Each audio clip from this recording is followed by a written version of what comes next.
So over confidence कहाँ से ना हो ये हमका पता होना चाहिए बबुआ.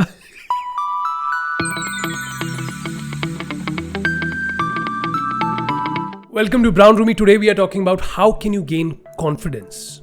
Confidence to talk in front of people, confidence to ask that person out, confidence to follow your dreams, confidence to stand in front of 1,000 people and say that what you believe in is what you believe in and you're not going to move because you know that you are right. We are looking for permanence in confidence. But to understand what confidence really is, let's just start by literally looking at the definition, the official definition in the dictionary. It says, confidence is the feeling or belief that one can have faith in or rely on someone or something. The feeling or belief. Mind you, both these things are fleeting. They keep changing, right? Think about it. You are feeling great at one point in time, maybe an hour later or a day later. Definitely a week later, you're not feeling so great. Something happened, someone said something. You believe in someone. You believe that girl won't leave you or that boy won't leave you. Or you believed the political party will be truthful. And you do get the point that beliefs also are impermanent and they keep changing. So the question is, how can we have a confidence which will be permanent, which will last us a lifetime, which can give us a sense of self which is immovable, which is powerful and strong? The answer lies in the second part of the same definition. Let me read that again. The feeling or belief that one can have faith in or rely on someone or something. Someone or something. Now, if that someone or something is temporary, if that someone or something is transitory, it will change and so will our belief and hence our confidence. If we look for the answer outside in the world, it will be very hard because, well, everything changes. That leaves us to look beyond the world, beyond what is physical and what is changing. The answer lies in the strongest power, the strongest thing we possess as humans, our spirit, our soul, and if it suits for the sake of the explanation, energy or your willpower. If you can develop enough willpower, if you can develop the right sense of self, if you can know who you really are in truth, that's when you'll have an infinite amount of confidence in what you're doing. It doesn't mean that you'll have a confidence even in doing a wrong thing and you'll be like, yeah, I can do everything. No, you'll have a very calm and composed confidence which would be rational and which would be responsible in nature to say that you'll be open to learn. You won't feel like you're worthless just because you don't know something. You'd still have that confidence because you know your limitations and you know your strengths by knowing yourself. See, real confidence comes from having an absolute understanding of what you're saying and what you're doing. That comes from having an experience. Experience comes from action. With action comes both the understanding of what is right and, more importantly, what is wrong. The learnings which comes after the mistakes are committed is where we actually, by and by, bit by bit, are developing that confidence that now we know one another way how not to do this. So in essence, the longer you've done a thing, the more you would know how you can do it right. But more importantly, you would know how you can do it wrong, which is very important, mind you. Just like now when we drive or when we are riding a bike, we can do it while we are talking or when we are listening to songs. But earlier when we were learning, we were absolutely alert because if we talked or if we were distracted even a bit, we were scared that, we might hit the car or we'll crush someone on the road. We might be in an accident. And that was a very valid fear because we did not have the said confidence to know that I have the muscle memory to know how my hands would move, how my eyes would be able to have a pan view without even looking on the right. I know that someone is crossing or a car is coming, an automatic vision to see the rear view mirror and the side view mirrors. But now it's a habit.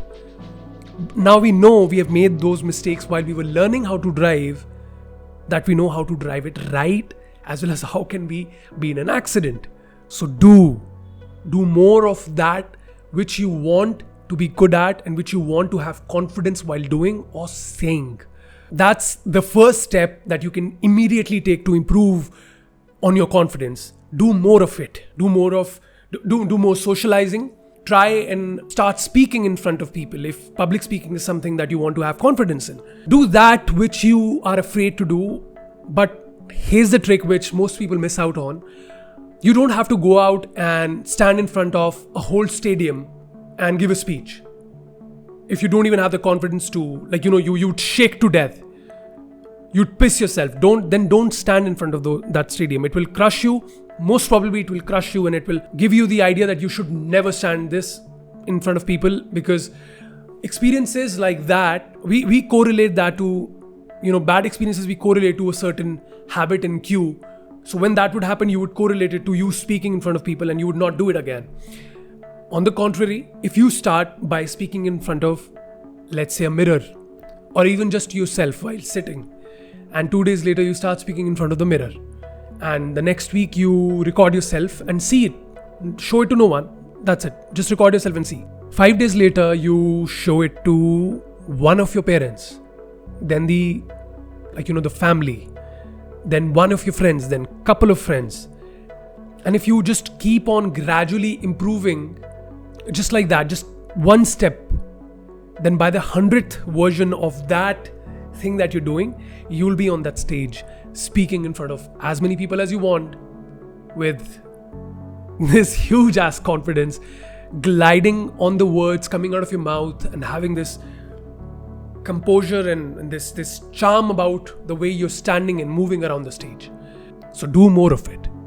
Second thing which you need to understand about gaining confidence is marginal improvements. So marginal improvements is something which happens in nature and in anything that you want to do well, which is, most of us, what we do wrong is, and I used to do this a lot, to expect the results the very next day or the same day. Because I am seeing certain person on social media, and what we do is we compare our lives with theirs.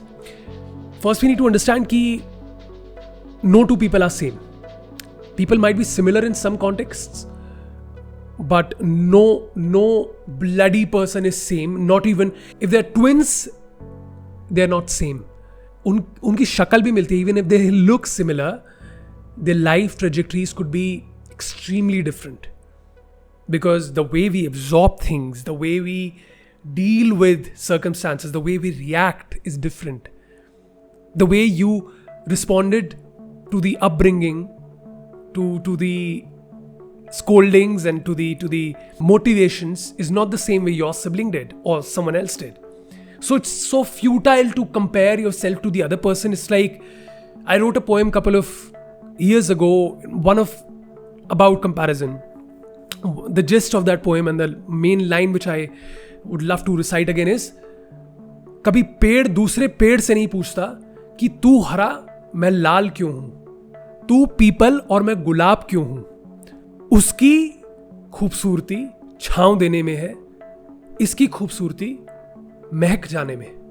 Everyone has their own attribute. It's like, I hope you get what I'm saying. So there's no point in that comparison. So marginal improvements make so much sense when you have this mindset and this understanding that if you just improve at the thing that you want to do well, just 1% every day, in 365 days, you'll be 37 times better.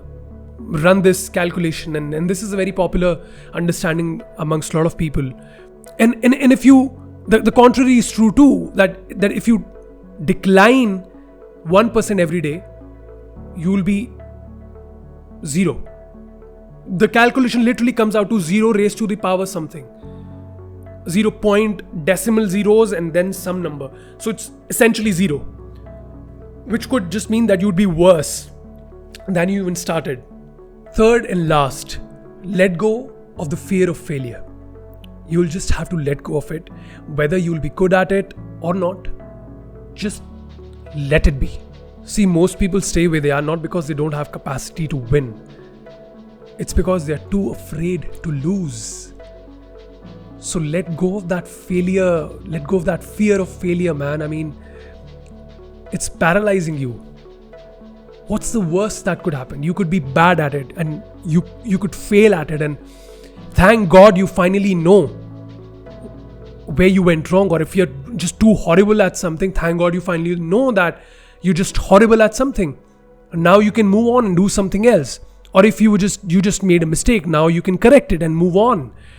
But if you're just standing in a place, essentially you're decreasing 1% every day, and that means that you'll be worse than you started. So I won't unnecessarily extend this video anymore, and I would just leave you with that. Have patience. Do more of that you want to be good at. Let go of the fear of failure. Make marginal improvements. Alright, so just make sure that you share this video with everyone. Everyone you love, your friends, your family. Hit that subscribe button if you think you gained even one single thing. And write in the comments if there's something that you want me to talk about, research on, and you want us to discuss. I would be happy to. I would love to. That's what I'm here for. Brown Rumi out. See you in the next one.